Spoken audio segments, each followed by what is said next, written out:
Conoceremos los mitos y realidades que existen alrededor de la celebración de la Navidad. ¿Cuáles son sus orígenes? ¿Qué significan las costumbres y festejos y por qué las hacemos de esa manera hoy en día? Costumbres milenarias y modernas se conjuntan para hacer una fiesta espiritual, pero también llena de paganismo y misticismo, así como mercadotecnia. La celebración de la Navidad. Bienvenidos esta noche a Universos Desconocidos.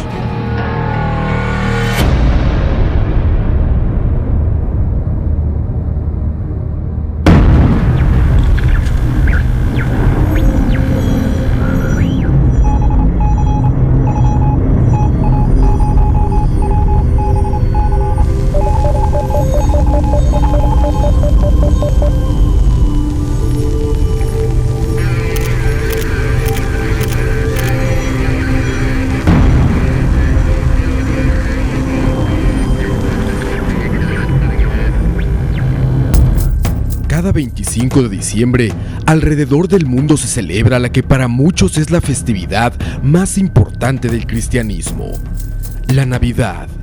Lo que para los cristianos representa y conmemora el nacimiento de Jesús, el Hijo de Dios, para otras culturas representa una alabanza al sol y a la naturaleza, la celebración de la llegada de una época del año, o incluso solamente la mercadotecnia moderna que representa un gran momento para vender artículos y hacer dinero.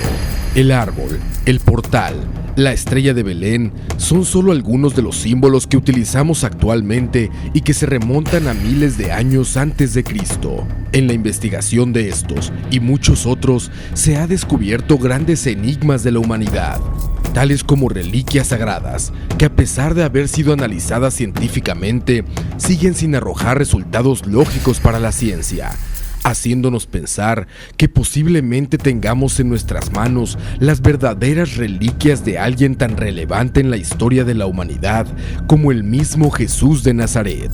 Las teorías son muchas, las preguntas aún más. ¿Cuáles son los mitos y realidades acerca del festejo de la Navidad?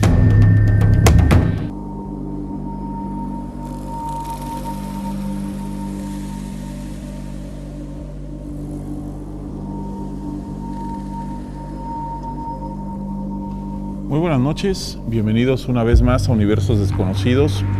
Estamos totalmente en vivo y hoy traemos un programa muy interesante para ustedes. Traemos el tema de la Navidad, cómo se originó los festejos. De hecho, estos festejos en estas fechas son desde que el humano empieza a andar, digamos, en manadas, empieza a descubrir la agricultura y empieza a darse cuenta que esta agricultura se determina por fechas, por etapas, por movimientos del sol y el clima, y es como empieza a tener festejos al sol, empieza a tener festejos a ciertas estrellas, a ciertas etapas de su vida, y les empieza a asignar nombres, a asignar algunas deidades a ciertas etapas. Para comenzar este programa, antes que nada, invitarlos a que se unan a nuestro Facebook, Universos Desconocidos TV. Ahí nos pueden dejar sus comentarios, sus fotos, sus videos, sus dudas, y con gusto ahí estamos en contacto nosotros con ustedes. Quiero presentar a nuestro invitado de la noche de hoy, nuestro buen amigo Randall Trejos Alvarado, máster de la Escuela de Teología de la UNED. Buenas noches, Buenas Randall. noches, don Luis.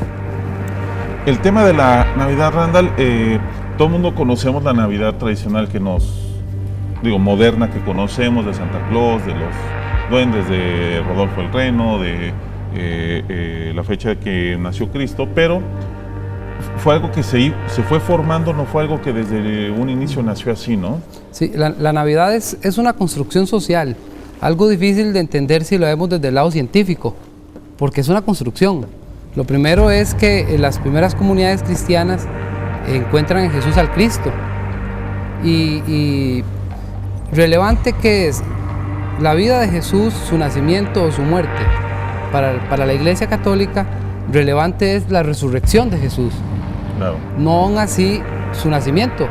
Después de muchos años, 350 años con Constantino y la conversión de Constantino por su madre, empieza a tomar, o unos años antes, unos 50 o 100 años antes, empieza a tomar mucha importancia cuándo Jesús nació, porque no tenemos una fecha. La Biblia no nos dice exactamente en qué fecha nació Jesús, como que no era muy importante para ellos al principio de las primeras comunidades cristianas. Y los registros están, digamos, perdidos más o menos en la historia, ¿no? De fechas o comentarios relacionados. O sea, se tiene más o menos algunas fechas estimadas, ¿no? Sí, realmente la iglesia en ese momento no tenía la ciencia que tenemos ahora, no tenían los escritos de Qumran y no tenían, ¿verdad?, instrumentos teológicos y hasta antropológicos para encontrar algunos sesgos que nos dieran y nos avistaran a lo que tenemos hoy. Hoy podríamos decir que Jesús no nació el 25 de diciembre. Eso lo sabe la iglesia. ¿Por qué? Porque la misma iglesia fue la que hizo que en el solsticio de invierno, que empieza el 21 de diciembre, algo así, y se celebre ese día porque Jesús es la luz del mundo. Y claro, es un gran símbolo y es muy sencillo de entender. Si Jesús es la luz del mundo, celebremos el día del sol, el día que le celebramos. Claro, es una fiesta pagana y como lo hablábamos y lo conversábamos antes, es una cuestión cultural. Si yo conquisto un pueblo y yo choco con ellos, ellos van a chocar conmigo. Es adaptar, una forma y es un poco de la conquista. Vamos a ver el primer video que tenemos hoy en la noche, que es justamente de esto, lo que acabas de mencionar del solsticio, para empezar a entenderlo y seguimos con la plática. Vamos a verlo. El solsticio de invierno es un fenómeno solar que ocurre entre el 21 y 23 de diciembre en el hemisferio norte. Es el momento en el que el sol está más lejos en el año con relación al ecuador celeste. En el hemisferio norte significa la entrada del invierno y de las temperaturas más bajas del año, ya que el día es más corto que la noche. El sol alcanza su punto más bajo en el horizonte el 21 de diciembre. Permanece 3 días así, hasta que el tercer día se eleva 1 grado por encima del horizonte, haciendo el día más largo. Este día es el 25 de diciembre. Es por esto que diversas culturas en distintas épocas han tenido marcado ese día como una fecha importante en sus creencias. En esta época, debido a la temperatura helada, se detiene en la agricultura y los animales eran sacrificados ya que no podrían alimentarlos y sobrevivir el invierno. La cerveza y el vino estaban ya fermentadas, por ello descansaban del trabajo anual haciendo celebraciones con distintos motivos, esperando el regreso del buen clima con la primavera. Esta época fue la base por la que después el cristianismo, al unificar una sola fiesta y celebración para todos, escogiera estos días para representar el nacimiento de Jesús, el Hijo de Dios. Y esto es lo que estamos comentando para regresar al tema, y no es que simplemente durante la época de Constantino, simplemente ellos hayan decidido, sean los únicos que hayan adaptado estas festividades, digamos, hacia lo que ellos creían o querían manifestar como la religión predominante en el Imperio Romano durante su reinado. Se puede decir que era más bien un poquito diferente con los en Roma, pero no solo la iglesia o digamos en ese momento Constantino lo hizo, durante todo ese tiempo hasta llegar a esa fecha se venía haciendo lo mismo, adaptando, agarrando de aquí y de acá diferentes fiestas y etapas o encimando unas con otras, porque es más fácil adaptar que remover, ¿no? Cuando es algo tan grande. Hay algo con Constantino que es importante aclarar: virtud o error. El que el Imperio Romano se haya hecho cristiano gracias a que la mamá de Constantino se hizo cristiana y luego Constantino se convirtiera, eso tiene cosas buenas y tiene cosas malas. Lo malo de esto es que el imperio se cristianiza y entonces todo el mundo tiene que hacerse cristiano. ¿Por qué? Porque es como te ven con buenos ojos, porque si quieres estar en el, sí, porque en el de estado... hecho había una cierta obligación, digamos, y sí había una presión muy fuerte sobre todo la mamá era la que era más devota, porque Constantino creo que se lo bautizan en el lecho de muerte, ¿no? Sí, sí.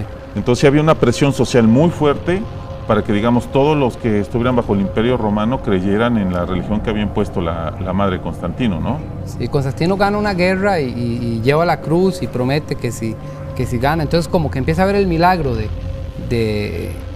bueno, en estas cuestiones de guerra, pero en Constantino ya empezó a celebrar la Navidad, lo que nosotros conocemos como Navidad en su principio, ¿verdad?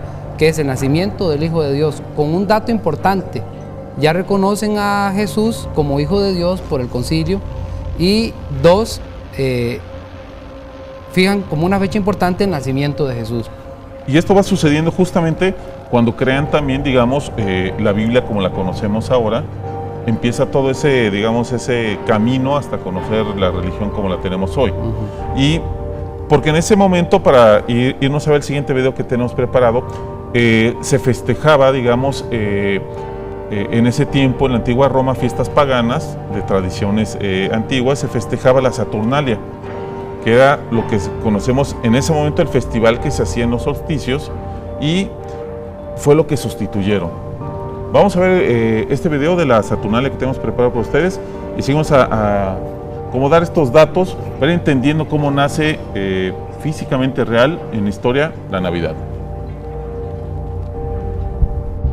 Las Saturnales, del latín Saturnalia, era una importante festividad romana que se celebraba del 17 al 23 de diciembre en honor a Saturno, dios de la agricultura y la cosecha, y por tanto, del tiempo. Se celebraba el fin del periodo más oscuro del año y el nacimiento del nuevo periodo de luz, o nacimiento del Sol Invictus, el Sol Invencible. Esto el 25 de diciembre, coincidiendo con la entrada del Sol en el signo de Capricornio y por supuesto el solsticio de invierno. Por el clima, las tareas del campo se daban por terminadas. Era tiempo de dejar de trabajar para todos y matar a los animales de granja debido a que no podrían alimentarnos en el invierno. Por tanto, se hacía una gran festividad que incluía esclavos y trabajadores y no solo a sus amos. Era una fiesta democrática en la que todos tenían derecho a comer y beber, y como parte de la fiesta se intercambiaban regalos como velas de cera de abeja y pequeños muñecos de terracota. La fiesta pagana se desarrollaba en un ambiente de excesos. Vino y comida eran los protagonistas y la sexualidad se airaba sin discreción. Fue por esto que al llegar el cristianismo comenzó a verse como una celebración sacrílega y pecadora, que a la creciente iglesia le tomaría tiempo poder disolver como todas las celebraciones paganas. En el año 321 después de Cristo, Constantino legalizó el cristianismo y declaró que el día del nacimiento del Sol Invencible, que se celebraba el 25 de diciembre, debía ser considerado como una fiesta cristiana para celebrar el nacimiento de Cristo. Con estas tácticas no se alteraba el calendario romano y las tradiciones paganas se fueron adaptando poco a poco al cristianismo. En el año 350, el Papa Julio I reconoció oficialmente el 25 de diciembre como la fiesta de la Natividad. Y estos sucesos, cuando Constantino deciden sustituir, digamos, la fiesta, la Saturnalia, marca, lo comentamos ahorita, una parte clave del desarrollo de la religión en sí. Todo esto de ir de conquista en conquista y de ir transformando una cultura es interesante. Los romanos conquistaron a los griegos, pero los griegos, por su inteligencia, por su filosofía, por su conocimiento, conquistaron a los romanos. Entonces, lo que era la fiesta de Helio pasa a ser la de Saturno. Y para no destruir toda una cultura a la hora de conquistarla, los romanos usaban una técnica muy importante: respetaban la religión del otro, cosa que no sea, yo te conquisto, pero puedes ir siendo cristiano, a Baal, ¿verdad? Exacto. Y sin importar el dios que tuviera, lo que importara es que le rindieras tributo y reconoceras a César como un dios, porque eran politeístas, ¿verdad? Esa creencia en muchos dioses y que cualquiera podía tener. Esa conquista curiosa que se da en la cultura es la que tomamos como cristianismo en Roma y es la que tenemos hoy. Claro, con un montón de situaciones muy complejas. Tenemos el asunto que es complicado del económico, el capitalismo, etc. Bueno, ahora la Navidad es algo muy complejo. Se perdió verdaderamente el hilo conductor que es la Navidad, que era el nacimiento de Jesús, por un montón de cuestiones y su importancia espiritual, su riqueza y su transformación de algo pagano a algo cristiano o espiritual, de una cuestión de fe. Y el hecho básico de que se tenía, que era básicamente lo que era recolectar todo lo que se había sembrado, digamos, antes del invierno muy fuerte que se vivía en Europa. Entonces se juntaba todo lo que se recolectaba, se mataban los animales que no se podían tener, digamos, ahí pastando, no se podían pastorear, y se hacía un gran festín, obviamente con todo lo que se tenía, y de eso uno se guardaba, y obviamente con la evolución ahora moderna, donde puedes ir a comprar a donde sea, tienes el dinero, tienes comida siempre, ese hecho o ese festejo de dar gracias al sol o a rezarle a un sol que esperas que vuelva a salir para se derrita la nieve y todo eso, obviamente cambia todo el humano, cambia en su forma de pensar, en su forma de adorar, y como dices, ¿no? Todo eso se empieza a desvirtuar o empieza a cambiar hacia otros festejos que posiblemente ahora sean un poquito más de interés económico, de materialismo, de regalos y eso, que realmente como era un poquito antes, ¿no? Pero es normal que el hombre, que el ser humano en total ocupa el mito, ocupa darle sentido a la vida de una u otra forma. Es súper importante para el hombre ese mito, transformarlo y evolucionarlo. Claro, adaptarlo en cómo va avanzando su época y su tecnología. Vamos a ir un corte, vamos a rezar con más, todavía tenemos más temas sobre esto y los orígenes de la Navidad, algunos misterios en unas cápsulas ahí bastante interesantes que preparamos para ustedes. Vamos a un corte, regresamos.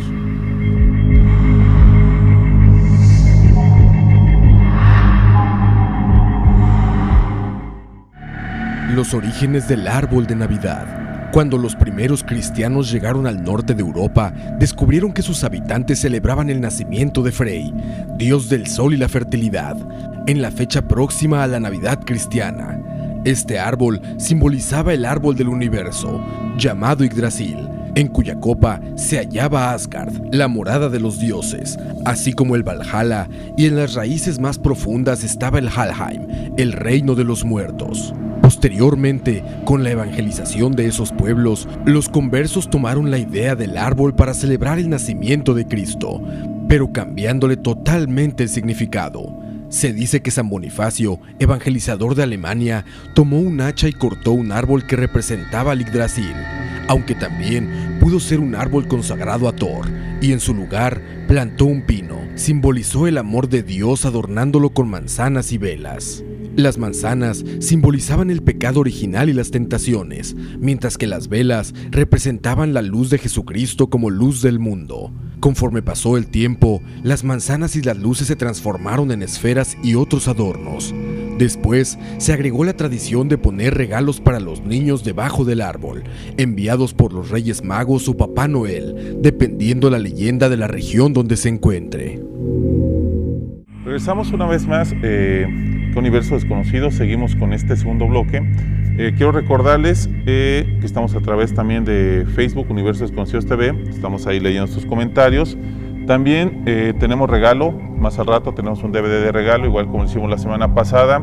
En los últimos bloques del programa vamos a hacer una pregunta sobre lo que hemos venido comentando y el primero que nos escriba en el Facebook se lleva de regalo.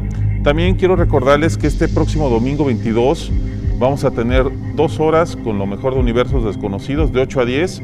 Este domingo de 8 a 10 tenemos lo mejor de Universos Desconocidos, 2 horas seguidas. Y quiero dar la bienvenida, Holman, estás aquí con nosotros. Y para platicar sobre todo el simbolismo que tú conoces muy bien, por lo cual también nace la Navidad, no tal como la que tenemos, pero sí los festejos a los astros, a las estrellas, al sol, nacen por esa razón humana de comprender o entender y saber que esos astros dominan casi toda su vida, ¿no? Bien, bueno, un saludo primero inicialmente a toda la comunidad que nos sigue, ¿verdad? En Universos Desconocidos. Tengan un día bien feliz. Y además adelantada la Navidad. Feliz Navidad. Bien, Julio César había instaurado, ya estábamos hablando de los romanos, y aquella época, la fiesta pagana del Sol Invictus. O sea, él había considerado que el Sol le había dado ciertas propiedades y ciertas particularidades, y entonces por esa época, que era el 21 de diciembre, cercano a ello, que nosotros celebramos el espíritu de la Navidad, se había aparecido esa energía para Julio César. Entonces se volvió una fiesta romana. Recuerden que Julio César fue el ícono de esa sociedad romana, y se vuelve una fiesta romana que también se mezcla, como estaban hablando hace un rato, con la Saturnalia. Y es que el 21 de diciembre, recuerden que la Tierra gira en torno al Sol, y en ese giro, que esa rotación y traslación en 365 días, tiene 4 posiciones especiales. Dos épocas en las que está el pin magnético norte-sur está rígido frente a la Tierra, erecto, digámoslo de esa manera, y luego otras 2 épocas donde se inclina, el 21 de junio, ¿verdad? Que se inclinan 23 grados en esa posición y luego se enderezan en septiembre y se vuelve a inclinar a la posición contraria el 21 de diciembre, que es ahora. Ahorita estamos inclinados, el eje magnético está a 23 grados de inclinación con respecto a la coordenada natural, a la recta natural, y luego vuelve a enderezarse para el mes de marzo. Esas fechas, equinoccios y solsticios, que también fueron celebradas por la danza indígena, donde hay una fogata en el centro y el chamán gira haciendo la rotación de la Tierra. Es la celebración básica del humano. Del humano, representar el movimiento cósmico a través de eso. Entonces, es una festividad que es el 21 de diciembre. Luego, como nos lo dijo Randall hace un rato, viene el cristianismo, o sea, ¿cómo hacemos para que Jesús reemplace y satisfaga el proyecto romano, ¿verdad? Se adapta en esa incursión de cultura. Entonces, ¿no? dan el nacimiento de Jesús hacia eso. Hay muchas polémicas, que Jesús no nació acá, que Jesús no nació allá. Entendamos primero qué significa Jesús y luego Jesús Cristos. Vamos a ir primero a ver una cápsula más de las que hemos preparado para ya cerrar, para tener ese concepto, digamos, preparado, sí, el de Jesús, porque es muy interesante el entender cómo se concibe, digamos, esas imágenes muy fuertes que tenemos nosotros en nuestra sociedad. Vamos a ver otra cápsula que preparamos sobre los orígenes de muchas de las tradiciones que tenemos en Navidad. El origen de los villancicos. Los villancicos que se cantan durante las Navidades se derivaron de los primeros himnos navideños durante el siglo IV en Roma. Mientras estos himnos se cantaban en las iglesias durante siglos en latín, los primeros verdaderos villancicos empezaron en Francia, Italia y Alemania en el siglo XIII.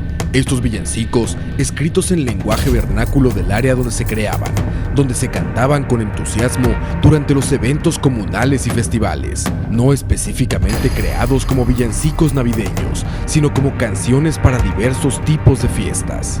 Tiempo después, estas canciones se fueron asociando principalmente a la Navidad. En las iglesias protestantes se volvieron más populares, ya que el movimiento protestante apoyaba las artes, especialmente la música. En el siglo XVIII fue la última época donde se cantaban aún en las celebraciones religiosas, quedando relegados a festividades navideñas populares. Y para retomar el tema de lo que estamos hablando y no salirnos del contexto, nos ibas a comentar del simbolismo de Jesús. De Jesús.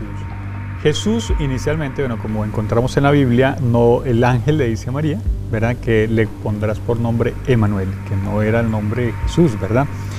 Jesús es la representación de esa energía llamada el yo soy, que en metafísica se estudia mucho, pero que realmente es la esencia divina y prístina de nuestro interior. El yo soy, ¿verdad?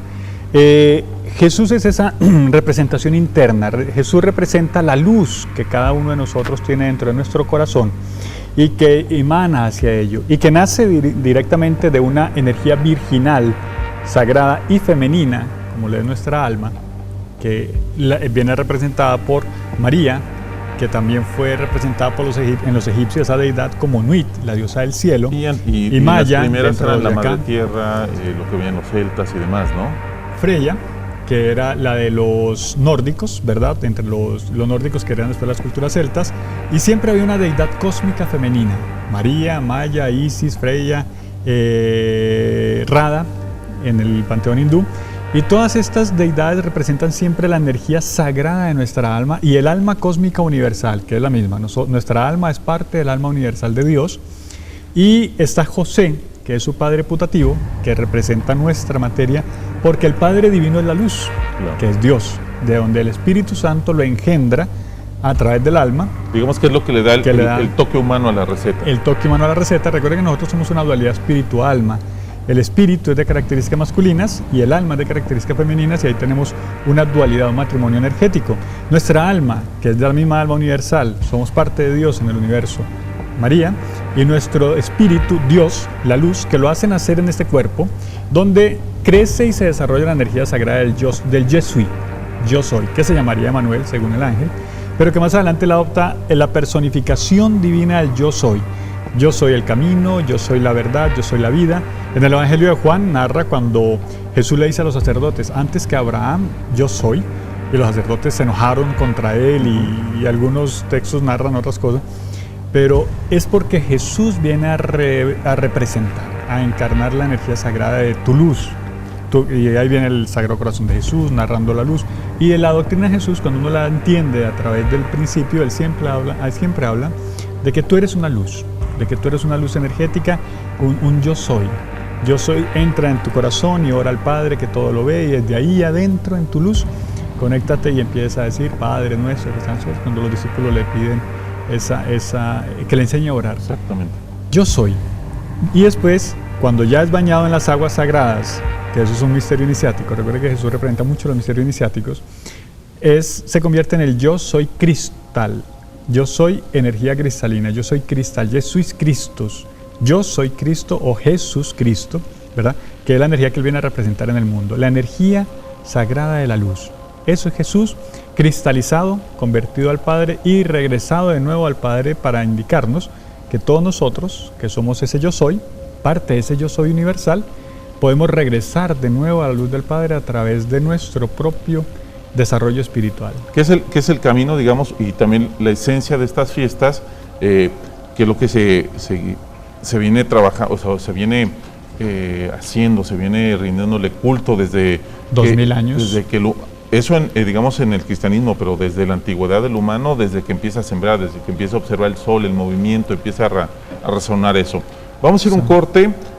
Seguimos con más, regresamos con nuestro invitado Randall Trejos, también tenemos otro bloque más con Holman que nos va a explicar un poquito más del significado de la estrella de Belén, de los 3 Reyes Magos, y les invito a que se metan Universos Desconocidos TV. Al rato vamos a hacer la pregunta para que se den el DVD que tenemos de regalo. Los dejo con una cápsula que también preparamos de los orígenes de Santa Claus, de San Nicolás. Vamos a un corte y regresamos. El origen de Santa Claus. Se cree que esto sucedió alrededor de 1624, cuando los inmigrantes holandeses fundaron la ciudad de Nueva Ámsterdam, más tarde llamada Nueva York. Obviamente, llevaron con ellos sus costumbres y mitos, entre ellos el del Sinterklaas, un patrono cuya festividad se celebraría en Holanda entre el 5 y 6 de diciembre. En 1809, el escritor Washington Irving escribió una sátira, Historia de Nueva York, en la que deformó al santo holandés Sinterklaas en la burda pronunciación angloparlante de Santa Claus. Más tarde, el poeta Clement Clarke Moore, en 1823, publicó un poema donde se dio cuerpo al actual mito de Santa Claus, basándose en el personaje de Irving. En ese poema, se hace mención de una versión de Santa Claus enano y delgado, como un duende, pero que regala juguetes a los niños en la víspera de Navidad, y que se transporta en un trineo tirado por 9 renos, incluyendo a Rodolfo. Posteriormente, hacia 1863, adquirió la actual fisionomía de gordo barbudo bonachón, con la que más se le conoce. A mediados del siglo XIX, el Santa Claus estadounidense pasó a Inglaterra, y de ahí a Francia, donde se fundió con Bon Noël, el origen de nuestro Papá Noel, quien tenía parecido físico con Santa Claus, pero se vestía de blanco con vivos dorados. Igualmente, a fines del siglo XIX, a partir de un anuncio estadounidense de la Loman Company, se crearía la tradición de que Papá Noel vendría del Polo Norte y se popularizarían completamente los renos navideños como medio de transporte de Santa Claus. Luego, a comienzos del siglo XX, en 1902, el libro infantil The Life and Adventures of Santa Claus de L. Frank Baum originaría la historia de cómo Claus se ganó la inmortalidad, al igual que su título de santo.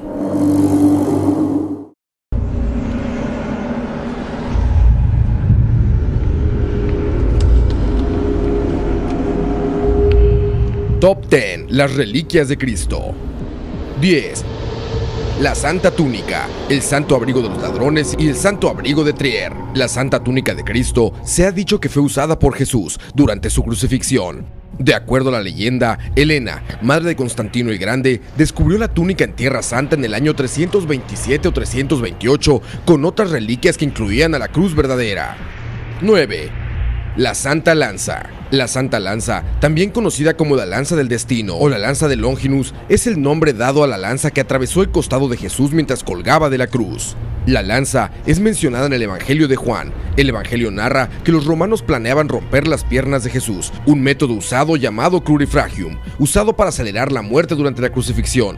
Pero antes de hacerlo, se dieron cuenta que Jesús ya estaba muerto, y un soldado romano, conocido popularmente como Longinus, atravesó su costado con la lanza, e inmediatamente cayó sangre y agua. Juan 19:34. 8.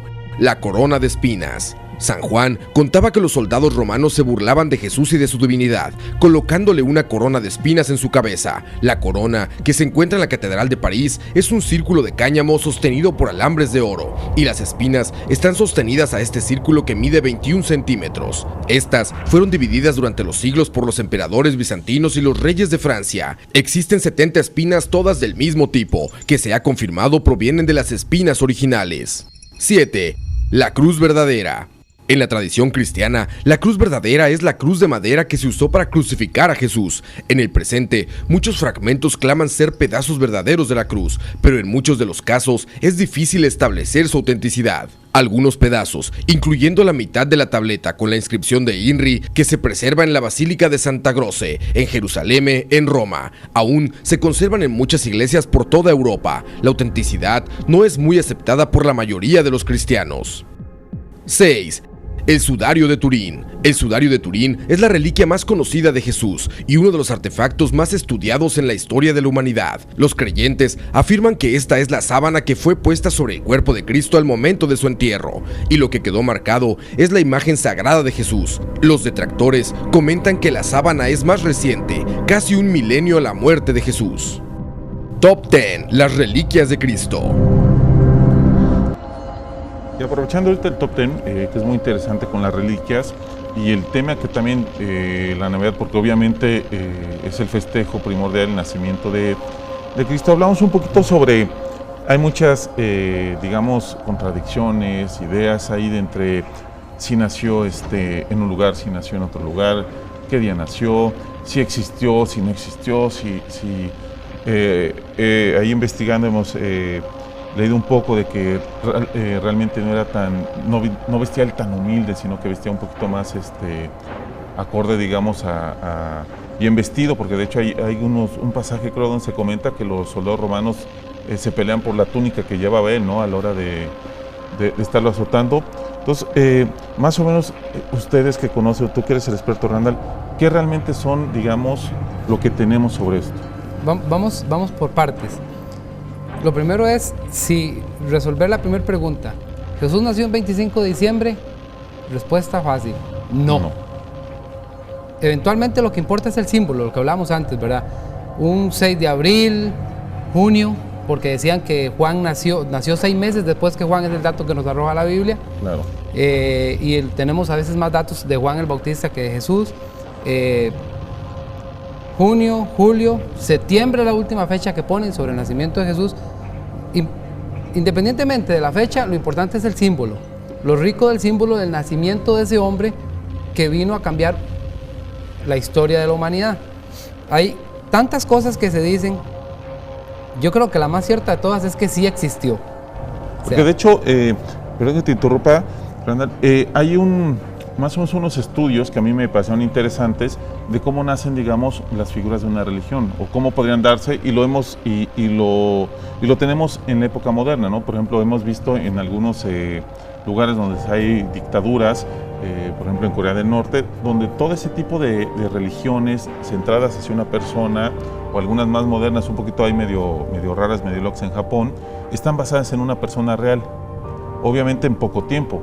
Pero si esto lo llevamos a todo el tiempo, los 2000 y tantos años, esa persona real, más allá de lo que ya había nacido como un profeta, como una persona iluminada, obviamente lo que se le anexa lo hacen aún más grande de lo que ya se venía dando, ¿no? Se tienen que anexar demasiadas cosas, pero siempre sobre el hecho de una persona o los hechos que sí existieron, ¿no? Yo creo que y antes también lo decía, hay una tendencia del ser humano en estar haciendo creencias, ¿verdad? En algo, en X o en Y cosa. Es importante, y usted también lo decía antes, el hombre, la mujer, se hace un mito, se guinda de él para darle sentido a su vida. Ese sentido, y lo veamos la Biblia. Se han dicho muchas cosas de Jesús se presta para decir demasiadas cosas, algunas especulaciones, otras un poco ciertas, pero no tan ciertas, Claro. ¿verdad? Tenemos ciencias que nos ayudan. ¿Hacia dónde quería ir? Lo que vos decías antes de la ropa es muy interesante. Lo que el evangelista hace es tomar un texto del Antiguo Testamento y meterlo ahí. Eso es una analexis proléptica en teología, ¿verdad? Entonces es decir algo que un profeta había dicho. Jesús subido a un burro porque un profeta lo había dicho. Jesús colgado en un madero porque un profeta lo había dicho. La túnica repartida porque un profeta lo había dicho. Todo eso se da constantemente porque lo que quiere hacer el evangelista es ver que verdaderamente Jesús era ese que en el Antiguo Testamento, que para los judíos, Talmud, etcétera, para nosotros del Antiguo Testamento ya venía hablando de la figura de Jesús, para darle forma a la figura de Jesús y hacer que un pueblo crea en eso. Para que tengan cuadratura. Y justamente, hablando de eso, vamos a ver esta cápsula que preparamos sobre una de las reliquias más importantes, digamos, una de las pruebas más fuertes que tiene, que es el sudario de Turín, una de las más investigadas reliquias de Cristo. El sudario de Turín. El sudario de Turín, también conocido como la sábana santa, es una tela de lino que muestra la imagen de un hombre que presenta marcas y traumas físicos propios de una crucifixión.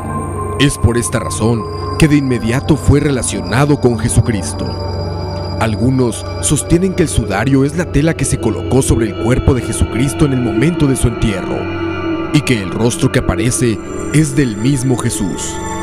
Los estudios y análisis que se han efectuado con carbono 14 calculan que el lienzo fue creado en el medievo, entre los años 1260 y 1390, lo que coincide con su primera exhibición pública en 1357. El detalle, la profundidad de la sangre sobre el lienzo y el tamaño son tan perfectos que no se ha podido descartar la posibilidad de que se trate de un acto divino. Los más recientes estudios del sudario revelaron la presencia de restos de sulfato de plata, por lo que nació la posible teoría de que en realidad se trate de la primera fotografía de la historia, y que su creador y modelo sea el mismo Leonardo da Vinci. Esta teoría tomó fuerza después de comparar el parecido del autorretrato de Leonardo con la imagen en el sudario. Hasta el día de hoy, no ha sido posible dar una conclusión de cómo fue creado, lo que deja la posibilidad de que en realidad se trate de una auténtica reliquia de Jesucristo. Yo fui jurado cuando le vi el premio Joaquín García. Y tiene que ver mucho justamente con la Navidad. Es que la iglesia ya aceptó, después de varias pruebas en 3 continentes, de carbono 14, que es medieval. O sea, ya dijo que bueno, sí, el sudario es medieval, pero es una parte muy importante de adoración de la Iglesia Católica. Sirve, digamos, para bien. Y si podemos usar esa idea o la festividad de la Navidad es lo mismo, ¿no? No nació Cristo en esa fecha, pero esa adoración o esos festejos que eran no el consumismo, digamos, el festejo tradicional, el que nacía, sirve para bien, ¿no? O sea, lo podemos ahí unir, que acomoda ciertas cosas simplemente para hacer crecer las cosas, ¿no? Todas estas reliquias lo que vienen a hacer es a fortalecer la fe.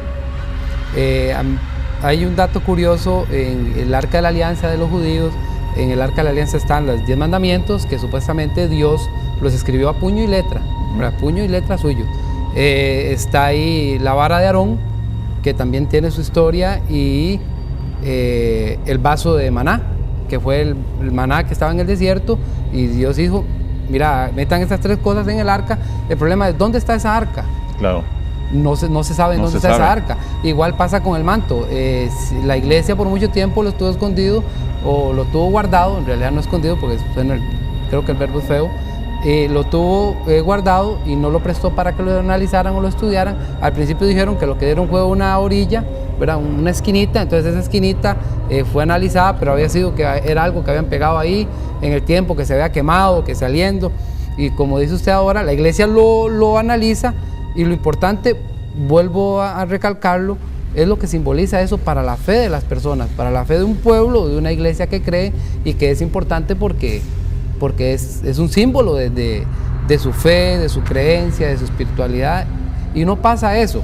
Si el manto eventualmente, como te dijo, fue Leonardo da Vinci quien lo elaboró, hay un punto más para Da Vinci, que fue una persona muy interesante, que manipuló muchas cosas siempre a su estilo. Como sí, obviamente en su mente genial que tenía él, siempre buscando como un buen artista, como un genio que era, mover las cosas o no sé, causar ciertos, probarse a sí mismo ciertas teorías o ciertas conductas, ¿no? Pero lo importante es lo que decía Randall, o sea, tomar estas fiestas aprovechando el tema para los que tengan su fe, la fe que sea, o los que no tengan fe, el estar con la familia, el compartir, el tomar los valores, el llevar los festejos de la Navidad como son, ¿no? Como siempre se había hecho. Es una época de abundancia, por los aguinaldos, los ahorros, cenar a gusto en familia, poder platicar, reunirse con familiares que a lo mejor tenía tiempo de no verse, que tradicionalmente, más allá del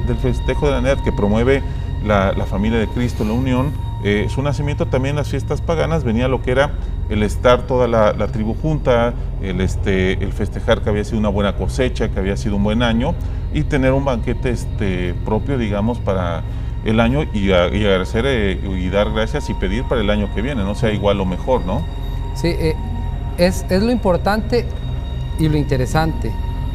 La Navidad debería de servirnos para unirnos, ¿verdad? Debería servir para dejar ese montón de situaciones que en el año vienen agobiando, para que nazca la luz, ojalá en cada uno de nosotros, y comenzar una vida nueva, ¿verdad? Como el sol que nace o que muere en la noche y que el otro día resucita o nace de nuevo. Es un símbolo muy rico, que si se vive en realidad, es una oportunidad para la persona que está en el suelo, para la persona que está en la calle, para la persona que no tiene en realidad una familia estable y quiere nacer de nuevo. Es ese nacimiento, es esa la verdadera importancia que debería tener el nacimiento de una persona como Jesucristo, como también lo son algunos otros personajes en la historia que dan sentido a la vida. Y acordándonos en esto de nuestro recién fallecido y líder, creo yo, también espiritual y político, Mandela, ¿verdad? Que son personas que le empiezan a dar sentido a la vida.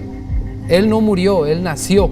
Y yo creo que nace para la historia. Marcan una diferencia en la humanidad. Eso mismo pasa con Jesús cuando él nace. Marcó una pauta, claro, muy significativa, demasiado significativa. Y de ahí para allá nace otra historia para la humanidad importantísima. Randall, muchas gracias por acompañarnos esta noche y traernos todos los conocimientos, toda la trayectoria que traes.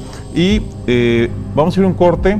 Pero antes de irnos a un corte, quiero dejarlos con un video que preparamos muy interesante sobre el Krampus, algo que posteamos ahí en Facebook, en Universos Desconocidos TV. Vamos a ver el video. También quiero, antes de dejarlos, la pregunta que vamos a hacer para ganarse el DVD que tenemos de regalo es: ¿qué festividad, el nombre de la festividad que se celebraba en el Imperio Romano, que fue sustituida por la Navidad como conocemos? Vamos a poner un post en Universos Desconocidos TV en el Facebook, y el primero que nos conteste en ese post exactamente cuál era el nombre de la festividad, se lleva el regalo que tenemos para ustedes. Los dejo con la cápsula, regresamos con más. El Krampus. ¿Existe alguna leyenda o personaje que asusta a los niños y se los lleva? Tales como el hombre del saco y el coco. Este demonio, llamado Krampus, cumple la misma función, pero es además el duende antinavideño, lo opuesto a Papá Noel. La palabra Krampus proviene del antiguo alemán Krampen, que significa garra.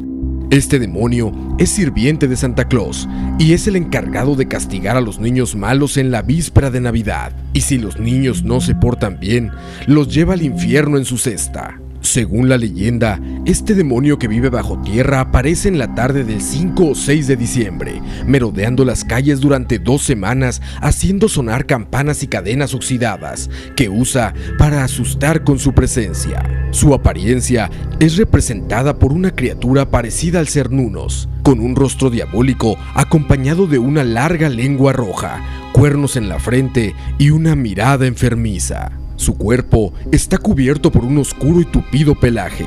Sus patas son similares a las de un fauno. En muchas imágenes es ilustrado con una canasta en su espalda, donde lleva a los niños malos para trasladarlos al infierno.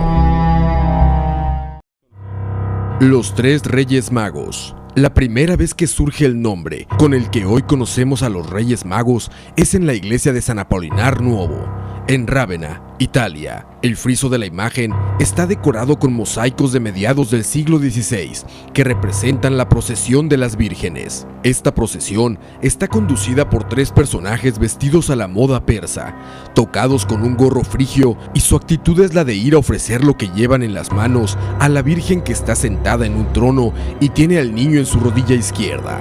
Encima de sus cabezas se pueden leer 3 nombres, de derecha a izquierda: Gaspar, Melchor y Baltasar. Poco a poco, la tradición ha ido añadiendo otros detalles a modo de simbología. También representantes de las 3 edades del hombre y representantes de los 3 continentes hasta ese momento conocidos: Asia, África y Europa. La llegada de los Reyes Magos es un tema tratado también en los evangelios apócrifos. Según la tradición esotérica aplicada al cristianismo, estos personajes procedían del lugar donde se encontraba el preste Juan. Otra leyenda cuenta que después de la resurrección de Jesús, el apóstol Tomás los halló en Saba. Allí fueron bautizados y consagrados obispos. Después fueron martirizados en el año 70 y depositados en el mismo sarcófago. Los restos fueron llevados a Constantinopla por Santa Elena. Posteriormente, Federico I Barbarroja, en el siglo XII, los trasladó a Colonia, donde hoy reposan con las coronas que supuestamente llevaron durante su existencia. Miles de peregrinos empezaron a llegar a Colonia, lo que propició que en 1248 se iniciara la construcción de la Catedral de Colonia, que llevaría más de 600 años terminarla. Hoy en día es uno de los monumentos góticos más impresionantes de Europa. Colonia se ha convertido, junto con Roma y Santiago de Compostela, en uno de los grandes centros de peregrinación. Regresamos para este último bloque de Universos Desconocidos. Ya tenemos ganador del DVD, llegaron muchísimos comentarios. Le vamos a mandar un mensajito por Facebook, Universos Desconocidos, al ganador para decirle cuándo esté, ya que el horario lo puede venir a recoger, su premio que se ganó. Y vamos a seguir platicando con Holman sobre un tema interesante que tú dominas muy bien, que es el significado de la estrella de Belén y los Reyes Magos. Y al final no se pierdan el top 10, tenemos también los 5 primeros lugares para que no se vayan, se queden con toda tu explicación, que es muy interesante, Holman, de la estrella de Belén y su significado.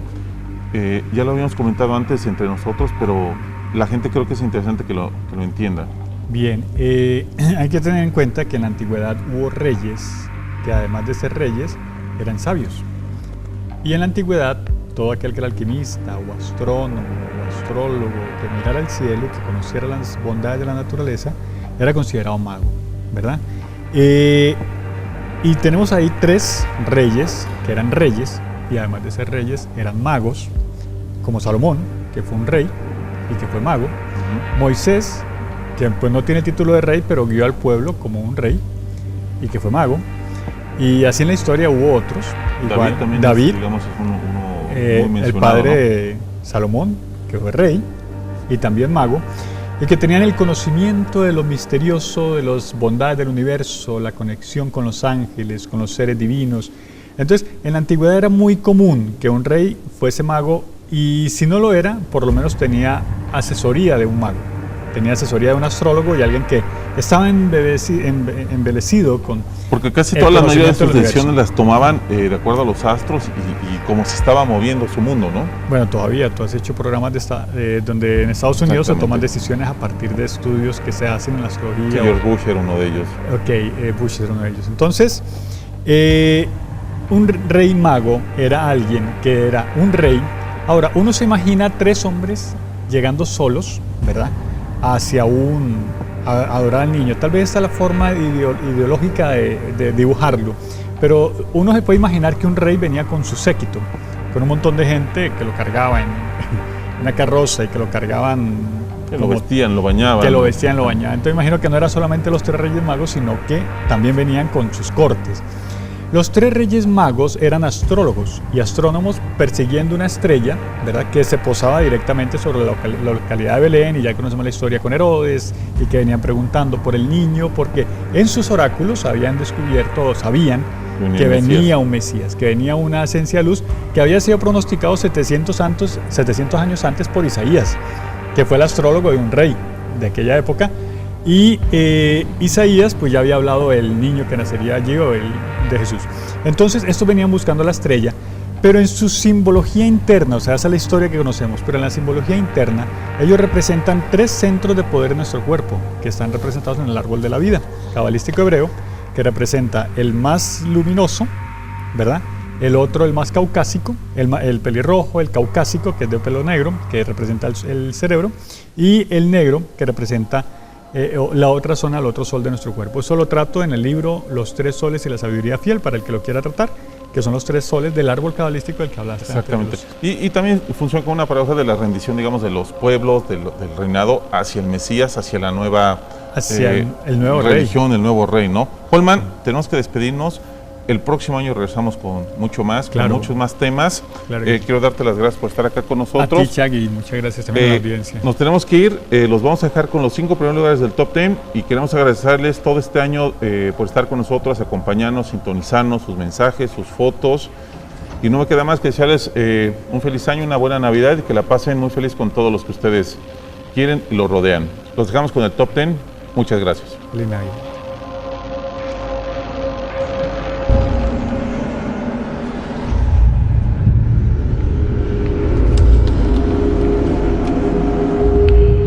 Top 10. Las reliquias de Cristo.